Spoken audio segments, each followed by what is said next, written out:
intégrer la... Bonjour. Bonjour. Bonjour Paolo. Bonjour Paolo.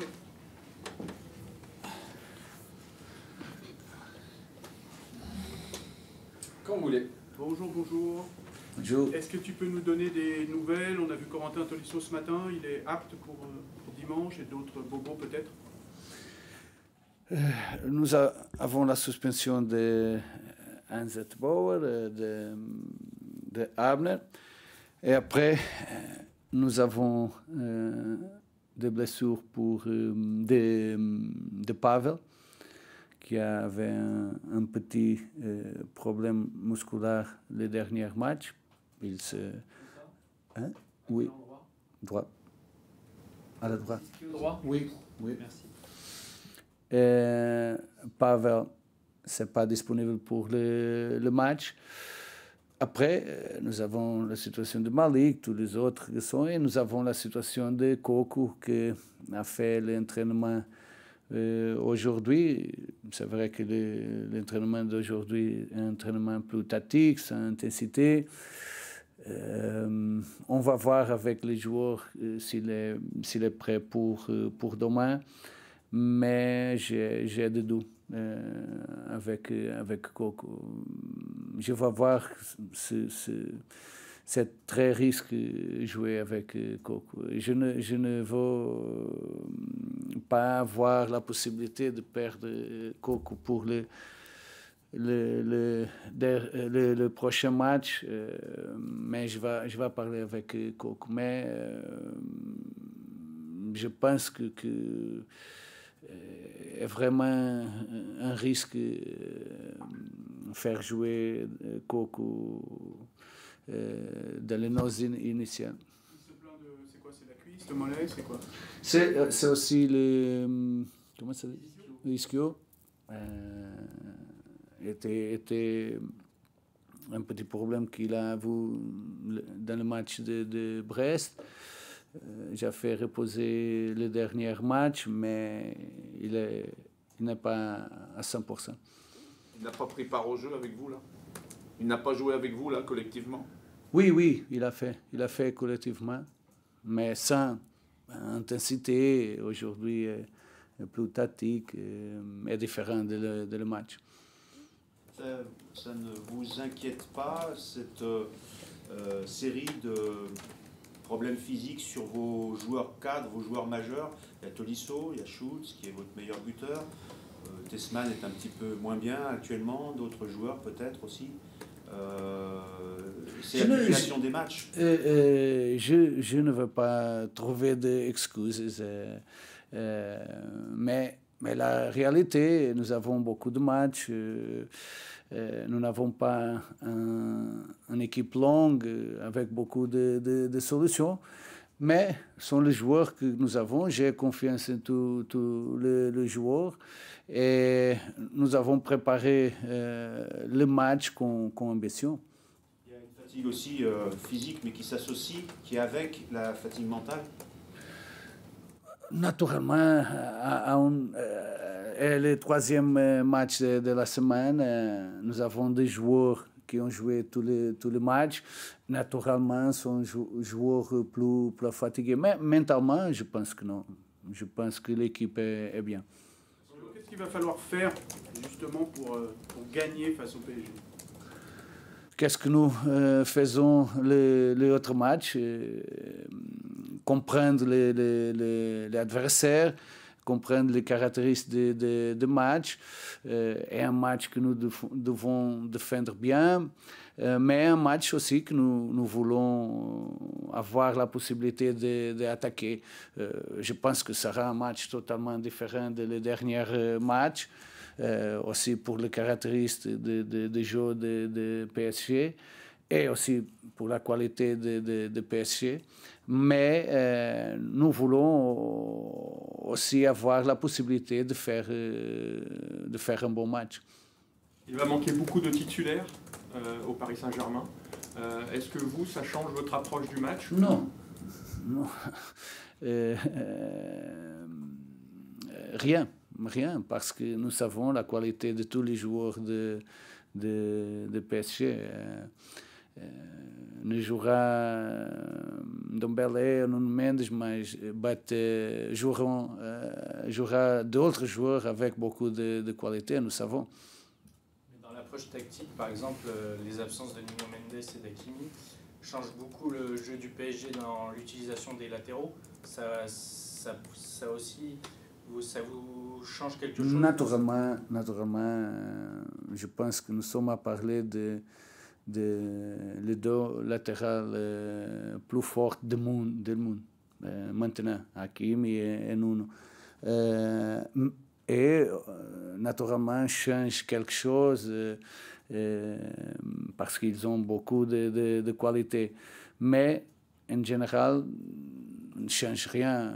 L'intention de jouer de Paris est la même. Vous avez, Paolo, très souvent la possession du ballon dans les matchs, tous les matchs que vous avez faits. Est-ce que là, vous attendez à avoir un petit peu moins de possession ou qu'il y a un désir quand même d'avoir souvent le ballon?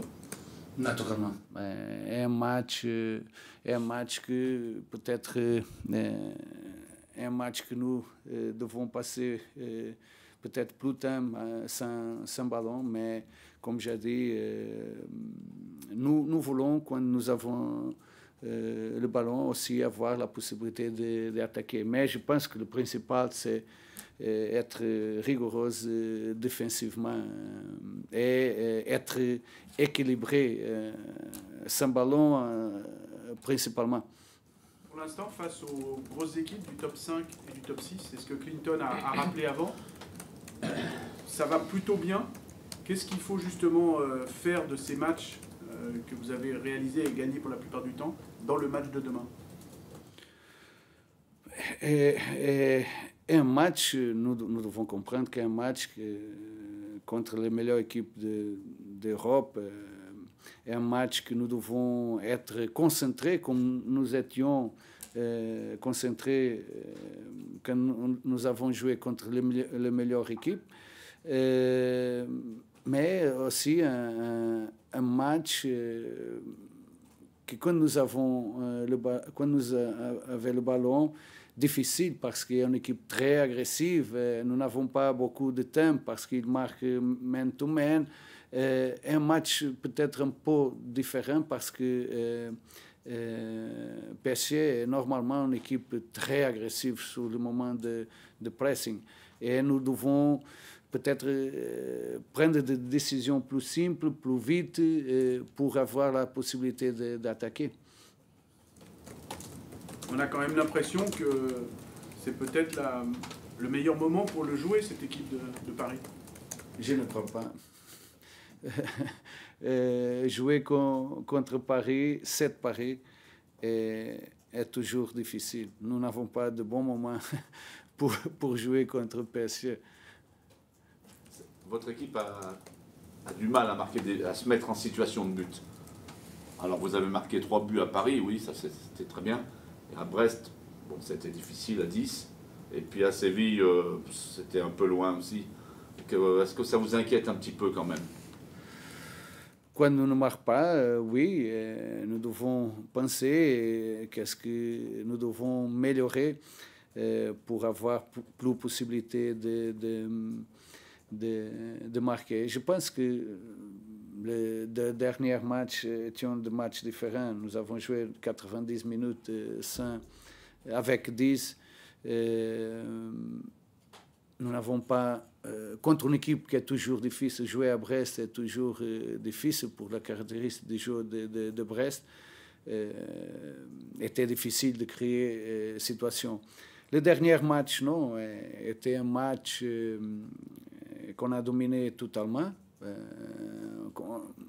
Nous arrivons naturellement à le dernier moment, mais là, a manqué d'être plus ambitieuse parce que nous voulons avoir tout le moment les situations parfaites pour créer des situations, et je pense que l'équipe doit être plus ambitieuse.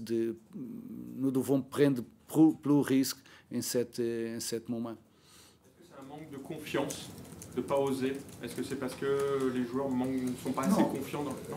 Sont les caractéristiques des joueurs que nous avons maintenant. Naturellement, manque de joueurs qui prennent des risques, comme Malik, un joueur qui prend des risques, ou Cook, ou Nouama, qui est un joueur aussi, manque un peu des caractéristiques des joueurs qui prennent des risques, sont forts en 1 contre 1 aussi.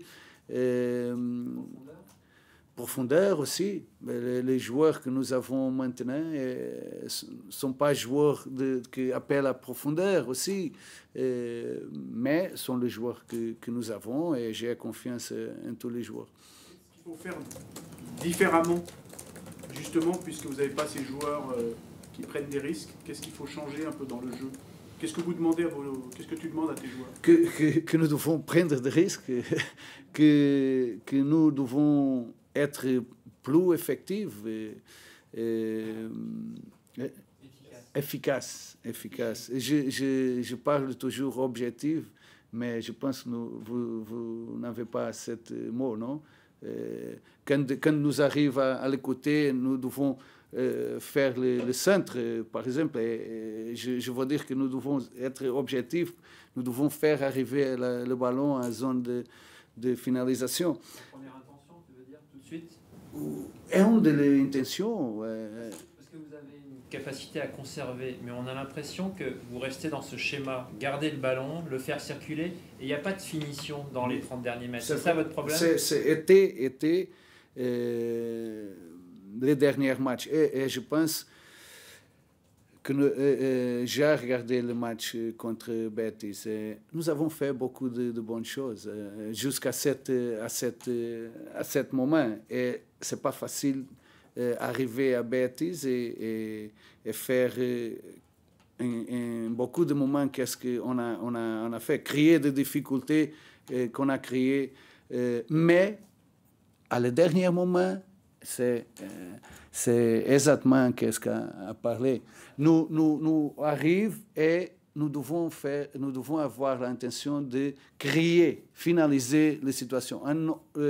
Qu'est-ce que, pour la caractéristique des joueurs, peut-être nous arrivons là, nous sommes forts dans les situations de 1 contre 1, nous force, comme nous n'avons pas la possibilité d'avoir l'avantage en 1 contre 1, nous retournons, nous allons à l'autre côté, nous retournons, nous allons à l'autre côté. Les joueurs n'appellent pas à la profondeur en cet moment. Et une équipe, pour les caractéristiques des joueurs, trouve le moment parfait pour faire, et nous devons prendre plus de risques. Aujourd'hui, c'est important aussi tirer. Nous pouvons voir, par exemple, cette semaine, j'ai regardé beaucoup de matchs de PSG, combien de buts ils ont de frapper. Beaucoup. Contre équipe qui défend comme Betis a défendu. est une bonne solution. Et nous avons de bons joueurs pour frapper, mais nous ne prenons pas de risques. Est-ce que vous attendez plus de Martin Satriano? Est-ce que ce qu'il fait vous convient? Qu'est-ce que vous lui dites? Est-ce qu'il a encore trouvé sa place dans cette équipe ou que c'est encore trop dur pour lui? Non, je pense que le problème n'était pas Martin, parce que normalement, en ce moment, un joueur, j'ai parlé avec Martin qu'il doit être dans la surface en ce moment. Parfois, il est dans les autres zones, et j'ai parlé à Martin que pour faire goal, pour faire des buts, il doit être dans la surface. Mais c'est aussi vrai que le ballon n'arrivait pas là.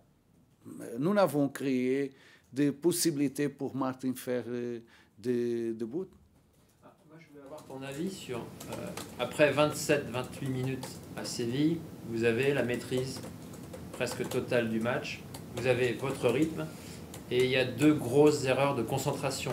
Comment tu expliques les erreurs de concentration? Est-ce que vous êtes dans un monorythme? Vous n'avez pas pris de risque comme Mera en deuxième période? et vous vous contentez de circuler le ballon. Je pense que on a parlé de cette situation contre Paris.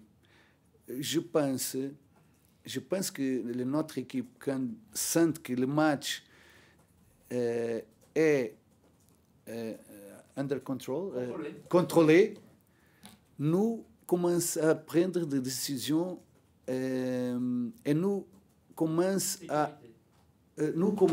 à être plus relâchés. Et les deux bouts qu'on apprend sont manqués de concentration parce que le corps était comme ça. Et après, le deuxième goal est un coupe de feu. Comment ça dit? Coupe franc. Avec un passe de 60 mètres est facile. Mais je pense qu'en ce moment, l'équipe a pensé que, OK, le match n'était pas difficile. En ce moment, après les 30 minutes, nous commençons à compliquer, à perdre des ballons qui sont faciles, parce que je pense que était un peu comme Paris. L'équipe relâchée en quelques moments et après nous payer. C'est une question de concentration. Qu'est-ce qu'il faut faire? Qu'est-ce que tu dis à tes joueurs pour faire comprendre qu'on a souffert parce que nous avons le match comme est là et que nous devons, j'ai expliqué, contre les grandes équipes, nous ne relâchons pas. Et contre cette équipe, OK, Betis est une grande équipe, mais nous avons totalement le match contrôlé. Et on a commencé à jouer d'une manière que je pense qu'elle est plus simple. Et après, nous commençons à perdre plus le ballon. Mais c'est principalement défensivement. C'est normal que tu aies fait tourner, mais le fait inconsciemment de dire aux joueurs ce ne sera pas l'équipe type parce qu'on ne peut pas faire autrement, est-ce que inconsciemment eux se sont dit c'est pas un match où on a un enjeu parce que vous avez toujours 9 points, vous êtes toujours dans la tête de la Ligue Europa. Inconsciemment, il y a eu aussi ce facteur-là pour que les joueurs se relâchent. Non, je pense que c'est nous est une situation normale qu'on a fait tous les autres matchs, peut-être avec less joueurs. Non, mais nous n'avons pas notre possibilité en ce moment. Et je pense que si le joueur a commencé le match avec cet sentiment dans la tête, nous ne pouvons pas jouer comme on a joué les 30 minutes initiales. Si les joueurs ont dans la tête que le match n'est pas important, nous ne commençons à jouer comme ça. Nous ne dominons pas le match. Bon. Dernière chose, tu parlais de profondeur. Est-ce que c'est une question d'appel, de ressources physiques pour continuer à faire les efforts vers l'avant, pour proposer des solutions? Parce que des fois, il y a un manque de mouvement. Quand vous avez la possession, il n'y a pas de mouvement, donc il n'y a pas de mouvement qui déclenche la passe. Je pense que ce sont les caractéristiques des joueurs. Avant, nous pouvons voir, OK, Enzo était le premier match qu'il a fait était difficile pour Enzo, mais par exemple Adam à l'autre côté, c'est pas un joueur qui appelle la profondeur, c'est pas un joueur rapide. Aussi Martin, c'est pas un joueur qui appelle la profondeur. Rallis, c'est pas un joueur qui appelle à profondeur. Et aussi les caractéristiques du joueur, par exemple le deuxième thème. Nous commençons à avoir un plus parce que nous avons Afonso de l'autre côté. Afonso est un joueur qui appelle beaucoup à la profondeur. Et peut-être c'est important pour avoir le moment d'accélération de le match, mais est aussi quand nous appelle à profondeur, et j'explique cela aux joueurs, parfois, nous n'avons pas la possibilité d'être isolés. Mais nous porte l'autre équipe pour autre zone. Nous commençons à avoir plus d'espace. É importante appeler à profondeur. Vraiment, et en ce moment, je pense que vraiment les caractéristiques des joueurs, parce que nous sommes toujours à travailler, à parler avec les joueurs. É important. Hendrix, il a beaucoup plus de profondeur? Je ne sais pas. Je ne connais pas, c'est un joueur qui ne joue pas au Real Madrid. Un joueur qui joue au Real Madrid, je sais, mais... Il joue pas. Il y a peut-être une solution, c'est pas. Je dois penser à les joueurs que nous avons maintenant. Nous sommes loin de ce moment. J'ai dit que le principal pour moi est penser quand nous avons Ernest, quand nous avons Malik, qui sont joueurs vraiment importants pour nous. Pour Ernest, tu penses qu'il pourrait revenir quand? Je pense qu'en janvier, est programmé pour janvier. Dans le groupe ou disponible? Oui, dans le groupe. Dans le groupe. La récupération est bien. Et dans le process, je m'attends qu'à janvier, il peut retourner. Et Aurel Mangala, ça sera plus proche? On va voir les prochaines semaines parce que Aurel a des problèmes quand il commence, les genoux commencent à gonfler. Et nous devons faire un autre travail pour voir, mais nous avons pensé qu'il peut commencer en septembre, commence avec le groupe, mais c'est vrai que nous avons ce problème avec Mangala, que je m'attends que la prochaine semaine, il commence avec nous. Un dernier point pour finir, Paolo. Quand on reçoit le champion d'Europe, est-ce que c'est un match normal? Un match normal? Oui.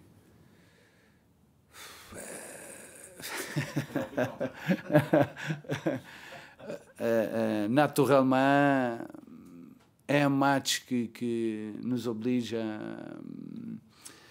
a trabalhar plus, a voir plus, a penser plus. É aussi un match que motive plus.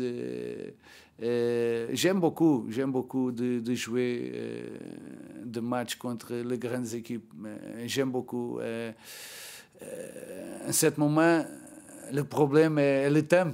Nous n'avons pas de temps pour préparer comme nous voulons préparer des matchs comme contre PSG, mais ce n'est pas une excuse.